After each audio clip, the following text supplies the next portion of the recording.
Welcome to the Rare History Channel. 10 shocking facts about dictator Benito Mussolini. Benito Mussolini was Italy's prime minister from 1922 to 1943. He was also a famous journalist and politician. He was a totalitarian and didn't believe that citizens should have the freedom to choose, but instead should have been controlled by a single political group, which is why he founded the political group Fasci Italiani di Combattimento, which was a full-on fascist group. Before being overthrown by the Italian government and killed by Italian rebels, he had done a lot for the country and contributed a lot to the political atmosphere at the time. Some saw him as a hero, while others would agree that he was a brute. Fact number 1. He was a difficult child. It may not be surprising that Benito was in fact a difficult child who was born in 1883 in Verano di Costa. Though we don't know much more about his childhood, we know that he had a hard-working father who was a socialist and a blacksmith. Mussolini's nature was challenging for his parents, as he was known to be arrogant and violent. As a way of dealing with his disciplinary issues, his parents sent him to a harsh Catholic boarding school. Not even the Catholic school could help Benito. In fact, it was evident that he was going to change when he used a penknife to stab his fellow classmate. Stabbing for him was a way of expressing anger, and by the age of 20, he had also stabbed his girlfriend. Clear indications that he wasn't exactly the most charming guy. Number 2. Mussolini was deeply moved by Victor Hugo's book. But apart from stabbing and being violent, he also liked reading. Les Miserables by Victor Hugo, a classic, had a massive effect on Mussolini. It's unclear how he came into contact with the book. According to some historians, Mussolini's father used to read it aloud to the family at home, but other stories claim that Mussolini heard it read aloud in public by people of his hometown at winter gatherings. Number 3. He wrote a novel that made fun of the Catholic churches.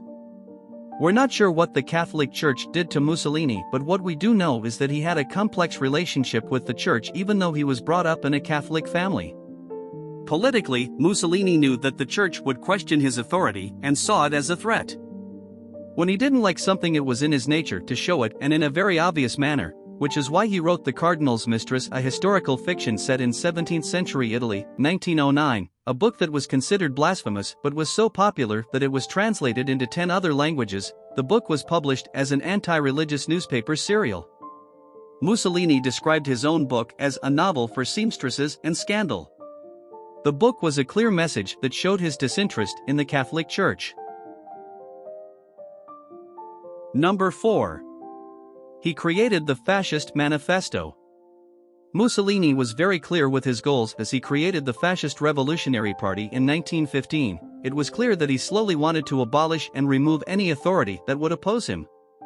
In 1919, he created the Fascist Manifesto and called for abolishing of the Senate, which featured the aristocrats. He knew that in order to climb up to power he had to get rid of the wealthy and powerful people, and he did this by imposing hefty taxes on the rich. Mussolini, however, changed the name of the party to the National Fascist Party in 1921 and restructured it, placing a greater focus this time on celebrating, and even glorifying, Italian national identity. Number 5. Mussolini borrowed a lot from the Roman Empire. Mussolini reinvented a number of archaic images, such as the stretched arm salute and the perched eagle, that were once believed to be representations of Rome's past grandeur, in order to appeal to the public. Even the name fascist is similar to the ancient Roman fasces, a collection of sticks tied together to symbolize power. Fascism, however, was already a phrase that was used among radical Italian parties as early as the 1890s. Mussolini was simply re-emphasizing it. Number 6. Mussolini was famous for terrorizing northern Italy. Despite the fact that Mussolini and his allies claimed that fascism valued traditionalism and national unity, their actions were more similar to gangsters. They terrorized northern Italy by breaking into newspaper offices and social clubs and attacking communists. Mussolini oversaw the murder of about 2,000 political enemies in Italy in less than 2 years. Number 7. Mussolini leaned on his popularity to establish a dictatorship in 1925. Mussolini was feared even by the king at the time. Victor Emmanuel II was an Italian monarch who also feared Mussolini and felt that opposing fascists would lead to further anarchy, and especially when Mussolini and his fans marched in Rome in October 1922. Mussolini's mob managed to get through and the king did not resist. As a matter of fact, the king persuaded Mussolini to work with the parliament, and he worked to ensure that he legitimized the march by assigning Mussolini to the office of the prime minister, which we all know did not in Italy's favor. Mussolini took advantage of his growing popularity and worked to impose a dictatorship in 1925. Number 8. In July 1938, the government began passing anti-Jewish laws. In comparison to Hitler, Mussolini was not overly anti-Jewish. Italian Jews were accepted as citizens and were even allowed to be a part of the Fascist Party up until 1938. For some time, the fascist government had no intentions of taking political, economic or moral actions against the Jews, which is why it was surprising when Mussolini's government suddenly started passing anti-Jewish laws. Anti-Jewish measures started to be implemented by the government in July 1938.